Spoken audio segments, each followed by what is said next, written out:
മധ്യേഷ്യൻ രാജ്യമായ കസാക്കിസ്ഥാന് വലിയൊരു ജാക്ക്പോട്ട് അടിച്ചിരിക്കുന്നു. പല രാജ്യങ്ങളും സ്വർണത്തിനു വേണ്ടി നെട്ടോട്ടമോടുമ്പോൾ കസാക്കിസ്ഥാൻ അതിലും വിലപ്പെട്ട ഒന്ന് കണ്ടെത്തി. ഭാവിയെ രൂപപ്പെടുത്താൻ കഴിവുള്ള ഈ നവീകരണം കസാക്കിസ്ഥാന് ജാക്ക്പോട്ടാണ്. മധ്യേഷ്യയിലെ ഒരു രാജ്യമാണ് കസാക്കിസ്ഥാൻ. മുമ്പ് സോവിയറ്റ് യൂണിയൻ ഭാഗമായിരുന്ന കസാക്കിസ്ഥാൻ ഇപ്പോൾ ഒരു സ്വതന്ത്ര രാജ്യമാണ്. ജാക്ക്പോട്ട് അടിച്ചെന്നൊക്കെ പറയുമ്പോൾ അപൂർവ ധാതുക്കളുടെ ഏറ്റവും വലിയ നിക്ഷേപമാണ് അവിടെ കണ്ടെത്തിയിരിക്കുന്നത്. കസാക്കിസ്ഥാനിലെ കരകണ്ട മേഖലയിലെ കൈറക്ടിക്കോൾ മേഖലയിലാണ് ഈ അപൂർവ ധാതുക്കളുടെ ഉറവിടം കണ്ടെത്തിയത്. ഇതിനോടകം രാജ്യത്തെ വ്യവസായ നിർമ്മാണ മന്ത്രാലയം ഇക്കാര്യം സ്ഥിരീകരിച്ചു. സ്മാർട്ട് ഫോണുകൾ, കമ്പ്യൂട്ടറുകൾ, ഇലക്ട്രിക് കാറുകൾ എന്നിവ നിർമ്മിക്കുന്നതിന് ഈ ധാതുക്കൾ പ്രധാനമാണ്.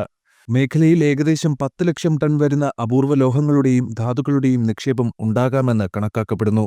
ആധുനികവും ഹരിതോർജ്ജ സാങ്കേതികവിദ്യകളും വികസിപ്പിക്കുന്നതിന് ഈ ധാതുക്കൾ അത്യാവശ്യമാണ്.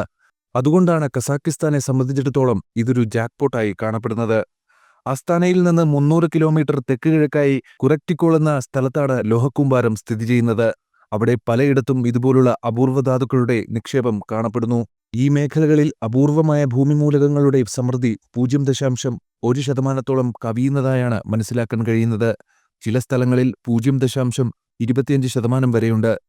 ഇർഗിസ് മേഖലയിൽ മാത്രം നടത്തിയ പ്രാഥമിക പഠനങ്ങളിൽ ഏകദേശം 8 ലക്ഷം മുതൽ 1 ലക്ഷം ടൺ വരെ അപൂർവ ലോഹങ്ങളുടെ നിക്ഷേപം കണ്ടെത്തിയിട്ടുണ്ട്. ശരാശരി ഉള്ളടക്കം 0.1%. 0.1% പിന്തുണ എന്നത് ഒരു കുറഞ്ഞ സംഖ്യയായി തോന്നിയേക്കാം. എന്നാൽ വാസ്തവത്തിൽ അപൂർവ മൂലകങ്ങളുടെ രൂപങ്ങളിലാണ് ഇത് കൂടുതൽ സാധാരണമായിരിക്കുന്നത്. അപൂർവ ഭൗമമൂലകങ്ങളുടെ സാധാരണ സമൃദ്ധി 0.05 മുതൽ 0.08% വരെയാണ്. അങ്ങനെയെങ്കിൽ 0.1% അല്ലെങ്കിൽ 0.25% ആണെങ്കിൽ പോലും അത് കസാക്കിസ്ഥാന് ശരിക്കുമൊരു അനുഗ്രഹമാണ്. ഖനനം ചെയ്യുമ്പോൾ കൂടുതൽ ലാഭം കാണാൻ കഴിയും. കുറക്ടിക്കോളിൽ മാത്രമല്ല, ഗ്രേറ്റ് ചെന്ന കസാക്കിസ്ഥാന്റെ പരിസര പ്രദേശങ്ങളിലും 300 മീറ്റർ താഴ്ചയിൽ 20 ദശലക്ഷം ടണ്ണിലധികം അപൂർവ ലോഹങ്ങളുടെ നിക്ഷേപമുണ്ടെന്ന് വിദഗ്ധർ കണക്കാക്കുന്നു. സീരിയം, ലാന്തനം, നിയോഡൈമിയം, യട്രിയം തുടങ്ങിയ വളരെ വിലപ്പെട്ട അപൂർവ ലോഹങ്ങളുടെ നിക്ഷേപങ്ങളാണ് ഇവിടെയുള്ളത്. ശരാശരി ടണ്ണിന് 700 ഗ്രാം എന്ന പരിധിയിലാണ്. ഈ ശ്രേണിയിലുള്ള അപൂർവ ലോഹങ്ങൾ ലോകത്തിന്റെ മറ്റു ഭാഗങ്ങളിൽ കാണപ്പെടുന്നില്ലെന്ന് വിദഗ്ധർ പറയുന്നു. ഇലക്ട്രിക് വാഹനങ്ങൾ, കാറ്റാടിയന്ത്രങ്ങൾ, സുരക്ഷാ സംവിധാനങ്ങൾ തുടങ്ങിയ സാങ്കേതിക വിദ്യകൾക്കും ഈ അപൂർവ ലോഹങ്ങൾ അത്യന്താപേക്ഷിതമാണ്. ഇതിനുള്ള ആവശ്യം ക്രമാതീതമായി വർദ്ധിച്ചുകൊണ്ടിരിക്കുകയാണ്. നിലവിൽ ഇത്തരം ധാതുക്കളിൽ ആധിപത്യം പുലർത്തുന്ന ഒരേയൊരു രാജ്യം ചൈനയാണെങ്കിലും കസാക്കിസ്ഥാനിൽ നിന്നുള്ള ഈ നവീകരണം ചൈനയ്ക്കൊരു എതിരാളിയെ സൃഷ്ടിക്കും.